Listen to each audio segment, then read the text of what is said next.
What's the good word? It's your boy DKB here. So Rex Ryan did a recent interview. He had some strong support for Robert Saleh and his stance on Zach Wilson's position as the starting quarterback not changing, at least in terms of him further breaking it down into if Zach Wilson is readily and easily identifiable as the only thing that's holding his offense back. Any other situation, he doesn't see it fit, right? He basically said in so many words, he doesn't want to just pacify the fan base or whoever else is watching the NFL just for the sake of making a change. And honestly, took me a while to get to this point, but I agree with at least that portion of not changing the quarterbacks. If nothing else, then for the simple fact that when you just want to talk pure basic ability, Zach Wilson's talent is better than any of the alternative options that we have. Trevor Siemian, Tim Boyle, and we're not carrying Chris Streveler anymore. So I guess those will realistically be the options. Now, you can argue we could have easily went and grabbed somebody. We had the Josh Dobbs conversation and all that. But regardless, with the quarterbacks we have in building, Zach Wilson is easily the most talented guy and is going to be able to do things within his offense that nobody else is capable of. Now, if you also consider, again, some of the comments Robert Saleh has made about why he doesn't believe Zach Wilson needs to be benched as the starting quarterback, making a change now will ultimately go against everything he's been saying, right? Not wanting to pacify the fan base or, analysts, whoever else is critiquing this offense.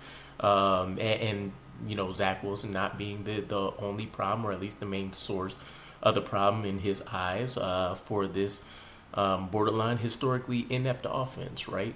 So it's not a great predicament or situation for us to be in whatsoever, but from Rex Ryan's perspective, when he was outright asked about, Robert Saleh making a quarterback change, he said, no way in hell.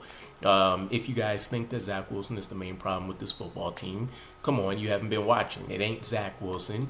I get it. The quarterbacks get more credit when you win, and it comes down on the quarterback when it doesn't go well. But come on, guys, it's not even close. The only reason you have a chance to be in these games is because of this kid. Now, I'll pause there for a minute in terms of some of the comments that he had, but this is an interesting debate amongst a lot of people. You get into a lot more of the film study guys, and they'll tell you an improved Zach Wilson is definitely out there on the field. You're seeing him make a lot more plays, especially some of the easier ones than what we've seen in the last few years.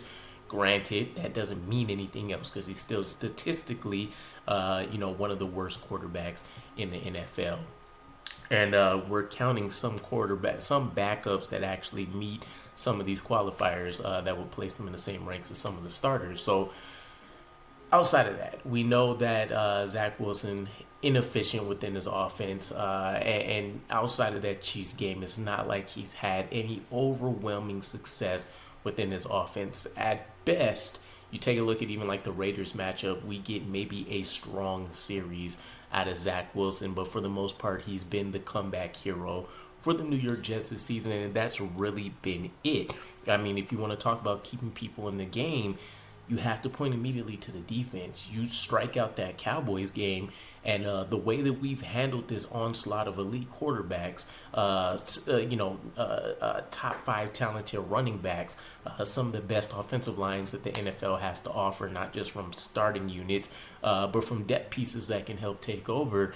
And this defense, I would say, has probably overachieved some expectations. We all assume there's going to be a fall off from being a top 5 unit, and you can make a strong case that if the offense they didn't even have to be average. If, let's say, we were in the high 20s in terms of being able to go out there and convert third downs, keep time of possession in our hands, bumping up Breece Hall's rushing attempts, etc. There's a number of ways we can get there, but if you imagine that as a whole, we're in the high 20s as an offense, this defense is probably looking like the number 1, number 2 ranked defense in the NFL. They'd be a lot more rested. They wouldn't have to worry about pressing the issue to make plays so often, and they wouldn't be out there for 13, 14, 15 play drives by the time you get to the third and fourth quarter when they're starting to get gassed after the offense has gone 3 and out for 3 to 5 consecutive series. So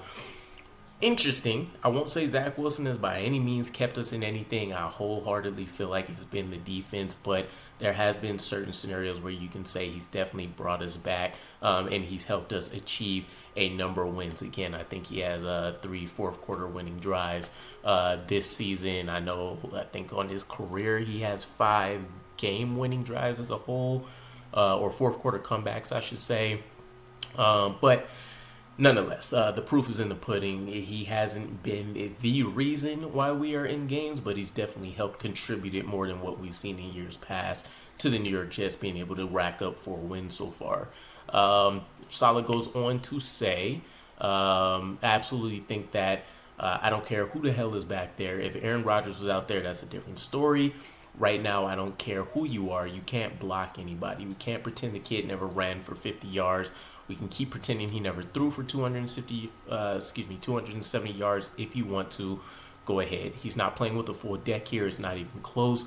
Go ahead and put some of these slappies in there. And by that, he was basically referencing our other backup options, Simi and Tim Boyle, and see what happens to your football team. No way I'd rather sit back and see if this kid develops. And so, we talked about it on the Just Flight Squad podcast. I think at this point in time, Zach Wilson's tenure with the Jets is done, right? Maybe we continue this developmental project next year if we don't, end up seeing any firings. If they get a pass because Aaron Rodgers went down, who knows? But Zach Wilson's tenure as the future of this franchise is done. Now, whether you still want to try to remodel him as maybe your high-end backup quarterback or something, a waste of time in my opinion. But as long as we're not expecting him to be the quarterback of the future moving forward, it is what it is. But and kind of going back to the quarterback change situation anyways, I think the only reason it would make sense now is if the conversation is centered around the team would respond better to any other quarterback than Zach Wilson. And we've seen that be the case last year. I do think there is some fear within the franchise that you'll see that same thing again, even with some modest improvements in Zach Wilson's game. But yeah, I don't think Rex Ryan's absolutely wrong here. I mean, see what else you can squeeze out of Zach Wilson this year. He's proven to be able to go out there and help win some games. He's definitely helped cause quite a few losses that shouldn't have been losses for us this year. But, I mean, he's kind of getting the job done somewhat enough, even with all of these, consistent 3-and-out drives, getting close to historically, if not historically, worst third down conversion rates. All of those numbers we've heard about before.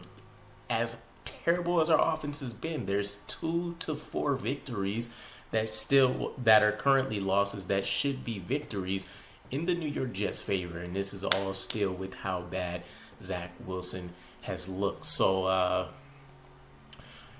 don't know. I really would prefer not to have to see Zach Wilson for the remainder of the year, but I do think, again, a lot of the harsh criticisms that we've seen from Zach Wilson don't make a ton of sense. I know we just had the players meeting that I found out about. Garrett Wilson led a players only meeting, and it was an off day. There was no practices or anything yesterday by the time you guys are seeing this. So I'm curious if it was just a skill position thing or if this was, offense as a whole, offense and defense, special team.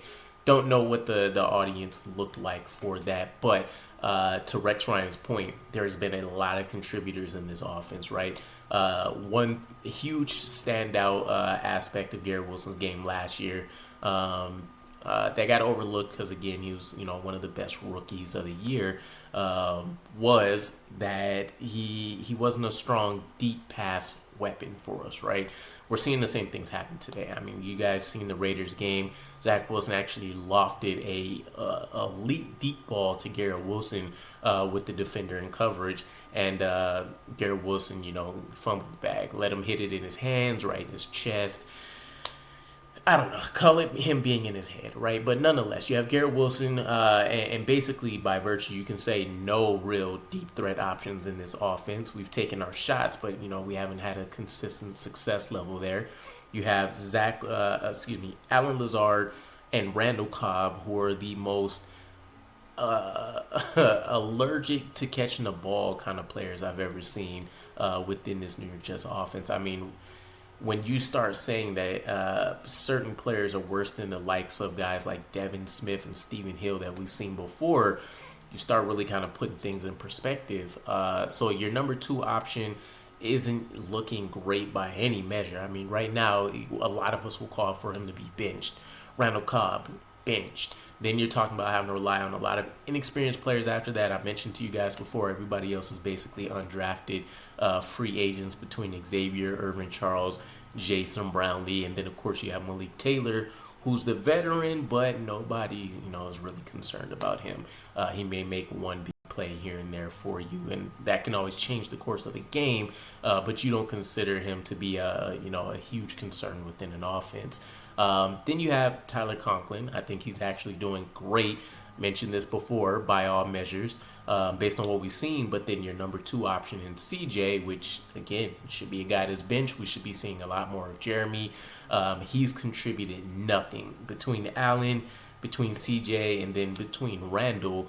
You're having, the penalties that they're racking up and some of these mental errors. They're doing more harm than good. It's not just that they're not playing well or we're not seeing huge blowout, breakout performances or anything. They're actually consistently negatively impacting this offense and what we can do. And then we know the story with the offensive line. We're up to, our seventh or eighth offensive line combination now in the span of 10 weeks this season. Injuries all over the place. I'm trying to think here. Laken Tomlinson and Mekhi Becton might be the duo that's played the most together over the course of this regular season so far, which is crazy. Nobody would have thought Mekhi Becton would have been our healthiest offensive lineman this year once the regular season kicked off. So a lot of blame to go everywhere. We'll see what kind of gets shifted around and all of that. But let me know what you guys think about Rex Ryan and his staunch defense of Robert Saleh and Zach Wilson. And I'll catch you guys again. Peace.